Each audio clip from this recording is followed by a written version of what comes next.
Captain James Walker stood at the observation deck of the hidden lunar base, his weathered hands clasped behind his back. Through the reinforced windows, he watched as the massive Imperial ships entered Earth's orbit. They looked like dark mountains floating against the stars, each one large enough to cast shadows on the cities below. "They're here earlier than we expected," said Dr. Miller, walking up beside him. Her usual lab coat was replaced by a military uniform, marking the change from peaceful research to war footing. Walker nodded, his face remaining calm despite the gravity of the situation. 17 ships. Their arrogance is showing. They didn't even bother to bring a full battle fleet. The Imperial ships moved with absolute confidence, making no attempt to hide their approach. Their golden hulls gleamed in the sunlight, covered in ornate decorations that spoke of an empire too long unchallenged. On the main screen, the transmission from Earth's Defense Council showed the first contact meeting. The Imperial ambassador, Lord Rex, stood tall and proud in his ceremonial armor. His pale blue skin and elaborate head crest marked him as one of the Empire's elite. "Your civilization has been granted the honor of joining the Galactic Empire," Lord Rex announced, his translator converting his words into perfect English. "Submit now, and you will be given protectorate status. Resist, and we will be forced to demonstrate our power." The council chamber remained silent for a moment before Admiral Thompson spoke. "We appreciate your offer, Lord Rex, but Earth is not interested in becoming a protectorate. We would be happy to discuss mutual cooperation and trade." Lord Rex's laugh echoed through the speakers. "You misunderstand. This is not a negotiation." He waved his hand, and a hologram appeared, showing Earth's orbital defenses. "Our scans show your technological level. Primitive chemical rockets, projectile weapons, not even basic shield technology. What you call warships, we would consider barely adequate for civilian transport." Walker allowed himself a small smile. The Empire's scans showed exactly what Earth wanted them to see. The real defenses, like his ship Thunderchild, remained hidden behind quantum camouflage fields. "Your species has potential," Lord Rex continued. "Under Imperial guidance, you might achieve proper civilization in a mere century or two. Resist, and we will be forced to demonstrate why the Empire has ruled the galaxy for 10,000 years." On a smaller screen, Walker watched as the Empire's ships began spreading out in a standard orbital formation. Their sensors swept the planet repeatedly, logging what they believed to be all of Earth's military capabilities. "Status of Thunderchild," Walker asked quietly. Dr. Miller checked her tablet. "All systems green. Quantum fold drive is primed and ready. They still haven't detected us." "And the rest of the fleet?" "Similarly hidden. As far as the Empire is concerned, we're sitting here with nothing but conventional rockets and kinetic weapons." The meeting continued on the main screen. Lord Rex was now listing the benefits of Imperial rule, his tone that of a parent explaining simple concepts to a child. The Earth Council members maintained their composure, playing their roles perfectly. "You have 48 hours to submit your surrender," Lord Rex finally declared.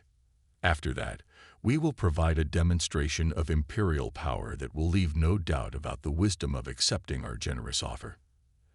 As the transmission ended, Walker turned to leave the observation deck. "Time to prepare Thunderchild. The Empire's about to learn that appearances can be deceiving." "They really believe we're primitive," Dr. Miller said, falling into step beside him. Walker's expression hardened. "That's their first mistake.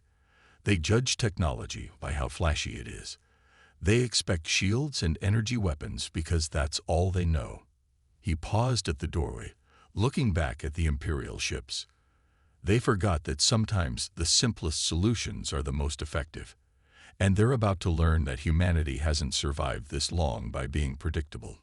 In the void of space, the Imperial ships continued their orbital dance, unaware that Earth's real defenses were hiding in plain sight.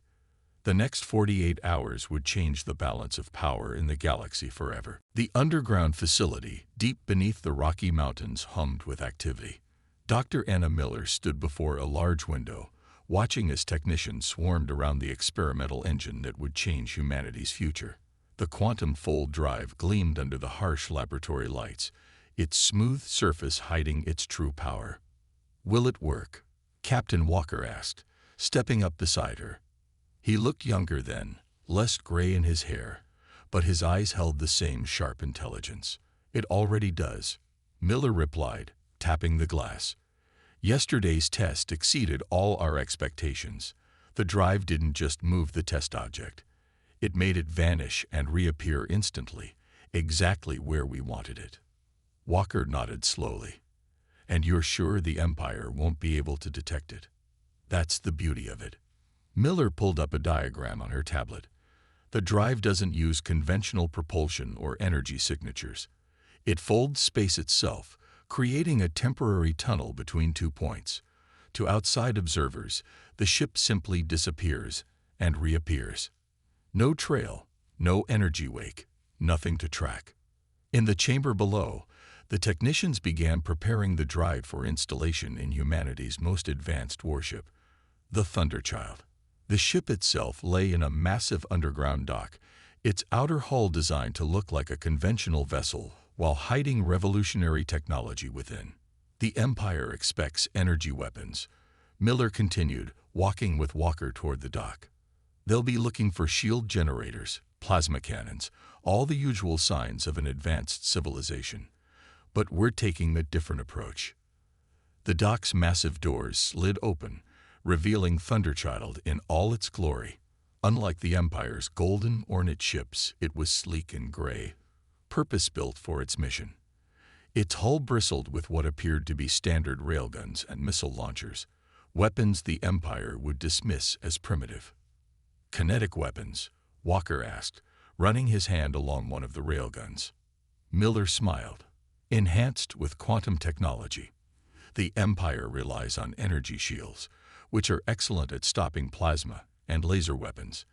But they've forgotten about simple physics. A tungsten rod moving at quantum-accelerated speeds will pass right through their shields like they're not even there." The next few hours were spent touring the ship's systems. Every piece of technology was carefully designed to appear primitive while hiding revolutionary capabilities. The bridge looked simple but contained advanced quantum computers.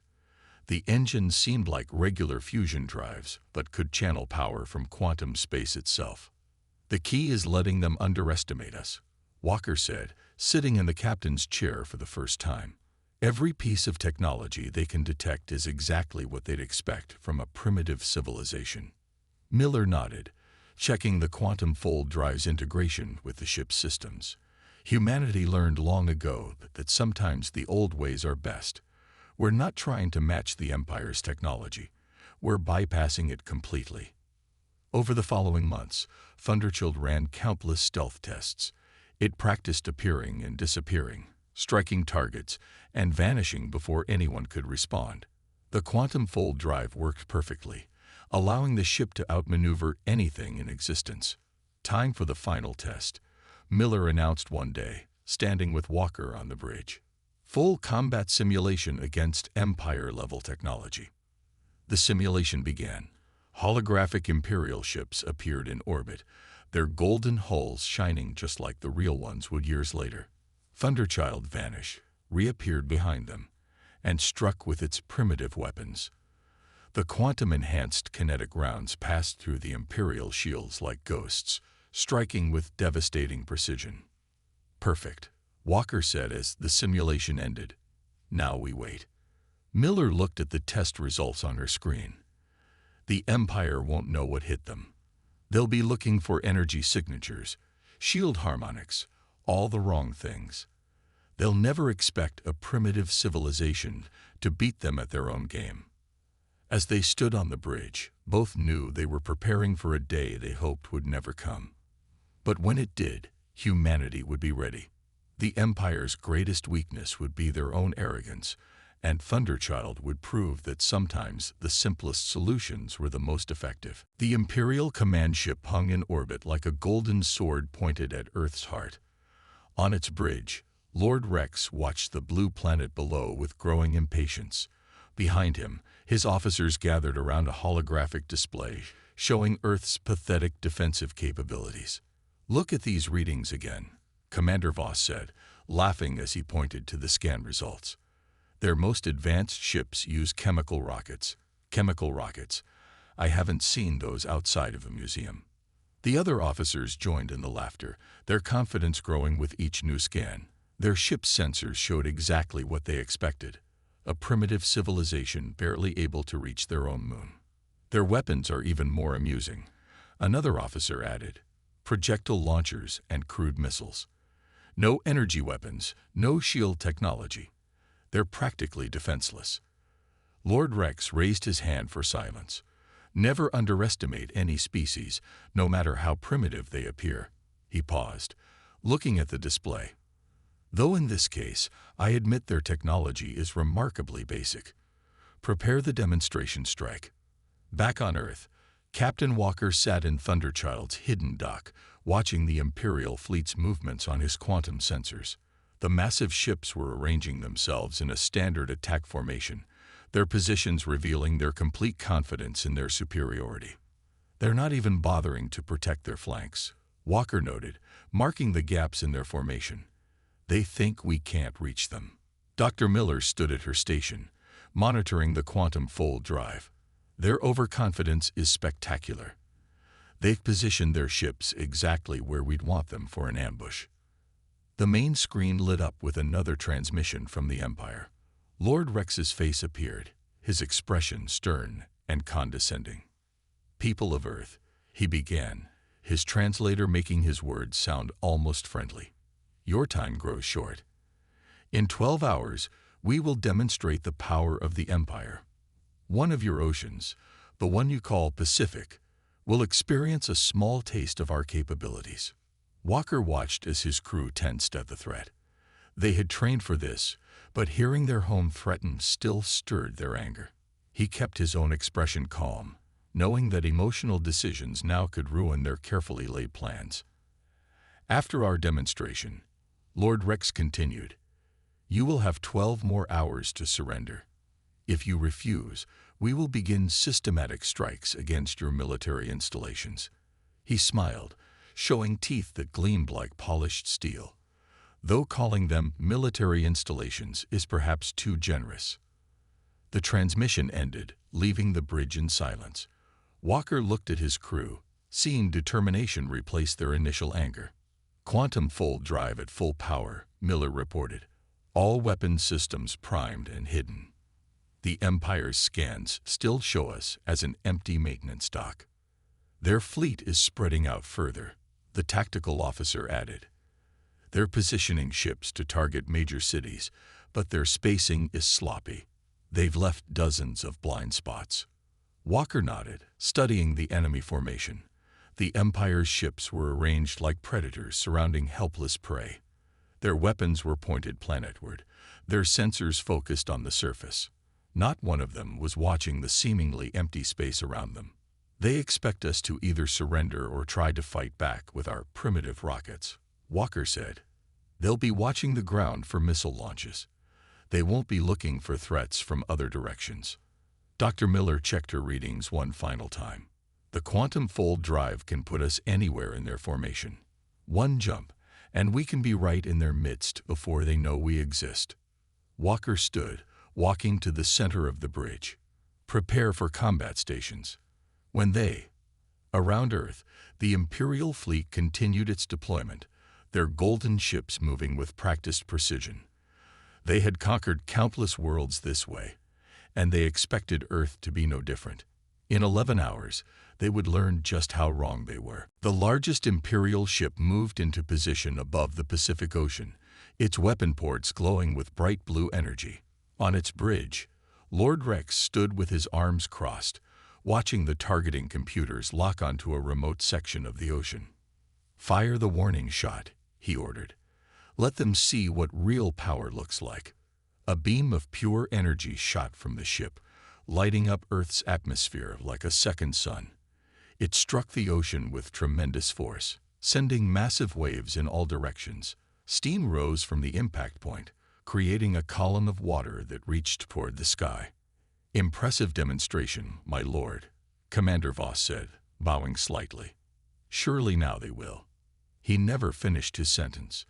In the space behind the Imperial flagship, reality itself seemed to bend. A gray ship appeared out of nowhere, its presence triggering every alarm on the Imperial bridge. "Impossible," Lord Rex shouted, spinning to face the viewport. "Where did that come from?" On Thunderchild's bridge, Captain Walker allowed himself a small smile. "Target their main weapon ports. Fire when ready." The primitive railguns on Thunderchild's hull came to life. They fired simple metal rounds, but these rounds moved at speeds that defied normal physics, accelerated by quantum technology. They struck the Imperial flagship's energy shields, passed through them like they weren't even there, and slammed into the glowing weapon ports. Explosions rocked the Imperial ship. Before they could respond, Thunderchild vanished again, the quantum fold drive bending space around it. "Damage report," Lord Rex demanded, steadying himself against his command chair. "Main weapons disabled," an officer reported, his voice shaking. Shields are intact, but whatever they fired went right through them." "Find that ship," Lord Rex ordered. "Launch fighters. Full sensor sweep." Thunderchild appeared again, this time between two Imperial cruisers. Its railguns fired in perfect sequence, targeting engines and weapon systems with surgical precision. The quantum-enhanced rounds ignored the Imperial shields completely, striking vital systems before the enemy could react. "How are they moving like that?" Commander Voss asked, watching as Thunderchild vanished yet again. "No ship can change position that quickly." Dr. Miller's voice was steady as she reported Thunderchild's status to Walker. "Quantum fold drive operating at full efficiency. Their sensors can't track our translations through space. We're literally disappearing from one point and appearing at another."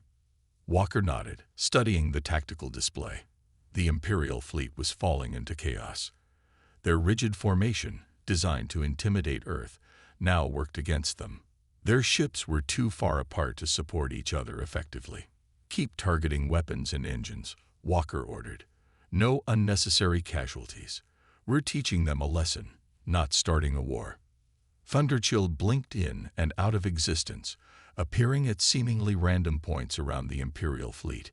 Each appearance brought another precise strike, another disabled weapon system, another engine knocked offline.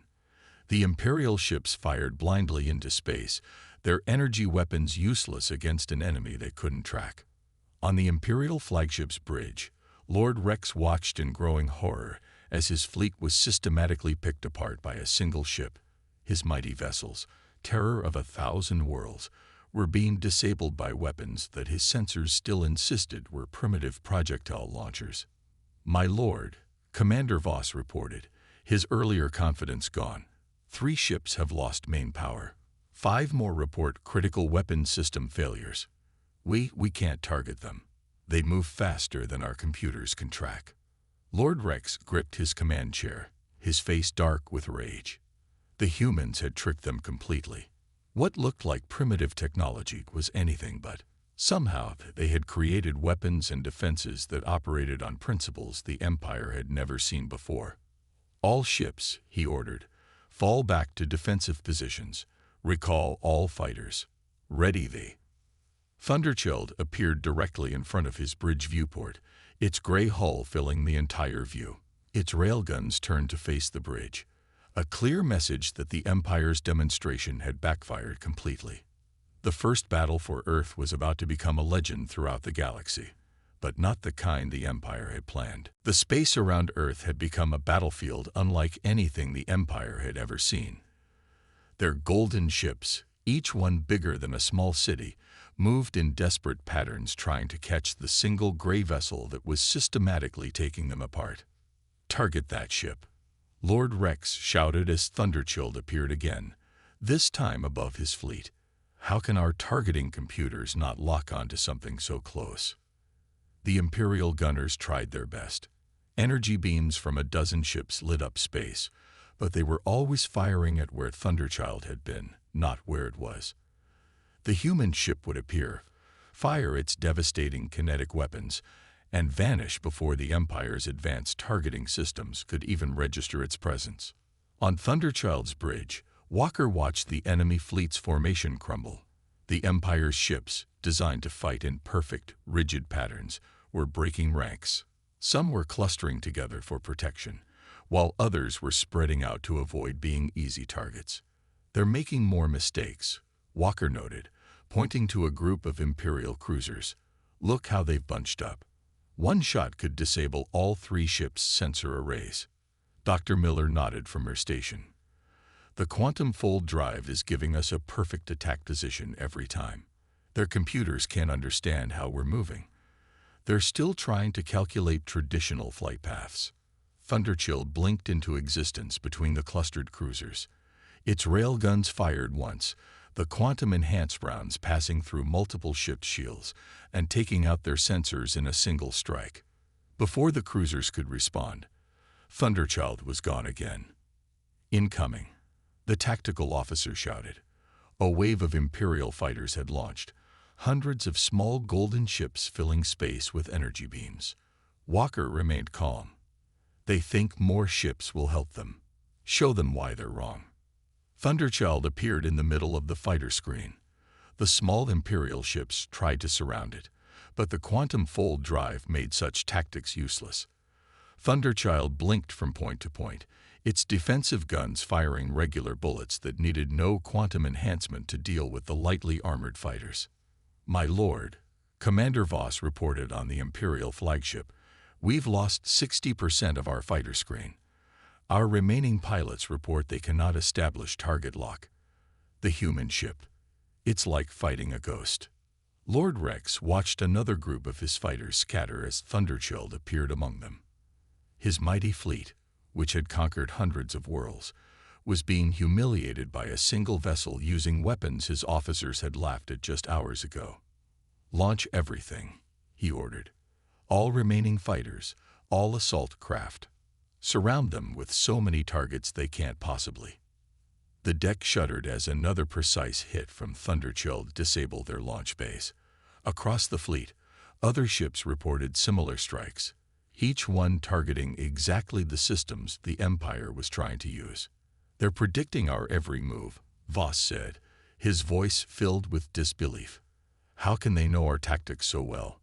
On Thunderchild, Walker watched the enemy fleet's increasing desperation. "The Empire always fights the same way," he explained to his crew. "They rely on overwhelming force and superior technology. Take those advantages away, and they don't know how to adapt." The quantum fold drive hummed as Thunderchild appeared behind another Imperial ship. The railguns fired, disabling its engines with surgical precision. The massive vessel began drifting, its crew unable to understand how primitive projectile weapons had pierced their advanced shields. "Status report," Walker called out. "Quantum fold drive at 80% unstable," Miller reported. "All weapons functioning perfectly. Hull integrity at 95%. They still haven't managed to hit us." Walker nodded, studying the tactical display. The mighty Imperial fleet was in chaos, their formations shattered, their fighters scattered, and their confidence broken. One human ship, using technology they had dismissed as primitive, had proven that humanity was anything but helpless.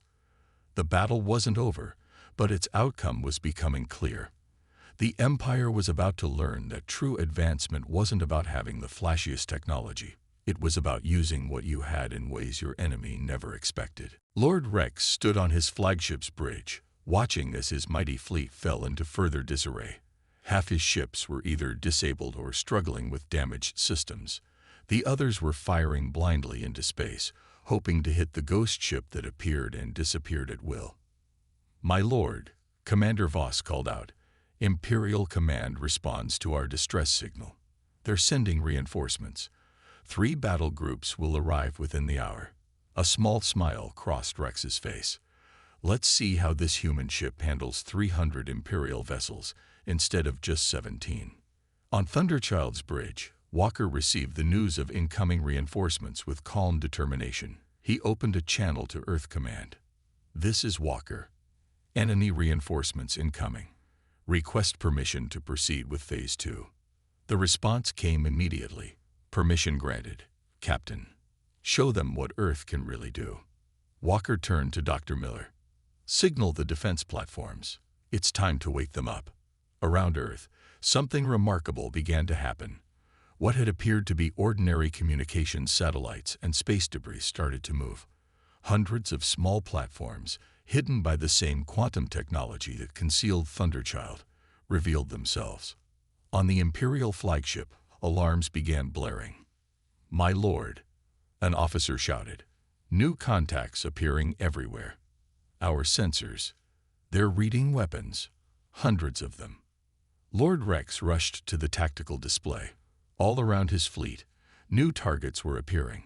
Small, automated platforms armed with the same shield-piercing weapons as the ghost ship that had been tormenting them. "Impossible," he whispered. "They were here the whole time." Walker's voice came over the Imperial command channel, calm and clear. "Lord Rex, your reinforcements will be arriving in an interesting situation. Your fleet is currently caught between Thunderchild and Earth's automated defense grid. Every platform is armed with quantum-enhanced kinetic weapons. Your shields cannot stop them." As if to demonstrate, several platforms fired simultaneously. Their simple projectiles passed through Imperial shields like they weren't there, disabling weapon systems with surgical precision. "More ships won't help you," Walker continued. "They'll just give us more targets. We've studied Imperial tactics for years. We know exactly how your reinforcements will deploy, and we're ready for them." On the Imperial bridge, Rex watched as his tactical display filled with more and more human weapons platforms. They had been invisible to his best scanning equipment, dismissed as space debris or primitive satellites. Now they revealed themselves as a deadly web of defensive weapons, all aimed at his fleet. "We've underestimated them completely," Voss said quietly. "They're primitive technology. It's not primitive at all. It's just different, advanced in ways we never considered." Thunderchild appeared directly in front of the Imperial flagship again, its gray hull stark against the blackness of space. Behind it, hundreds of defense platforms moved into position, their weapons armed but not firing. Walker's voice came over the channel again. "Your reinforcements will arrive in 45 minutes. I suggest you use that time wisely, Lord Rex. You can either order them to stand down, or we can demonstrate our capabilities against a larger fleet. The choice is yours." Lord Rex gripped his command chair, his pride warring with his tactical sense. His original fleet was already half disabled by a single ship. Now hundreds of weapons platforms surrounded them, all using technology that bypassed their best defenses. "The Empire does not surrender," he growled. "We're not asking for surrender," Walker replied. "We're offering you the chance to turn this invasion into a diplomatic meeting. Earth would be happy to join the galactic community. As equals, not subjects." The defense platforms moved closer, their weapons tracking every Imperial ship. In the distance, Thunderchild waited silently, a gray ghost that had single-handedly changed the balance of power in the galaxy. The next move would determine the future of both Earth and the Empire, and Lord Rex knew he had only minutes to make his decision. 3 months after the failed invasion, Captain Walker stood in the Grand Hall of the Galactic Council. The massive chamber, with its towering crystal walls and floating platforms, was filled with representatives from 1,000 worlds. Today, Earth would take its place among them. Lord Rex stood at the speaking platform, his golden armor less bright than before, his pride tempered by wisdom learned the hard way. The entire galaxy had heard how his fleet was outmaneuvered by a single human ship, and how Earth's hidden defenses had turned an invasion into a diplomatic revolution. "Honored council members," Rex began, his voice carrying across the chamber, "I stand before you to recommend Earth for full membership in the Galactic Empire, not as a subject world, but as an equal partner." Walker watched from Earth's new platform as Rex described the battle. The Imperial Lord's voice carried newfound respect as he explained how Thunderchild had changed everything they thought they knew about space warfare. We assumed that advancement meant energy weapons, shield technology, and massive ships, Rex continued. The humans showed us that true innovation means thinking differently. Their quantum fold drive and kinetic weapons represented a path of development we never considered. In the 3 months since the battle, the story of Thunderchild had spread across the galaxy. Other worlds that had been considering submission to the Empire took note. A single human ship had proved that being different didn't mean being primitive. The humans hid their real technology in plain sight, Rex explained to the Council. While we looked for energy signatures and shield harmonics, they developed ways to fold space itself.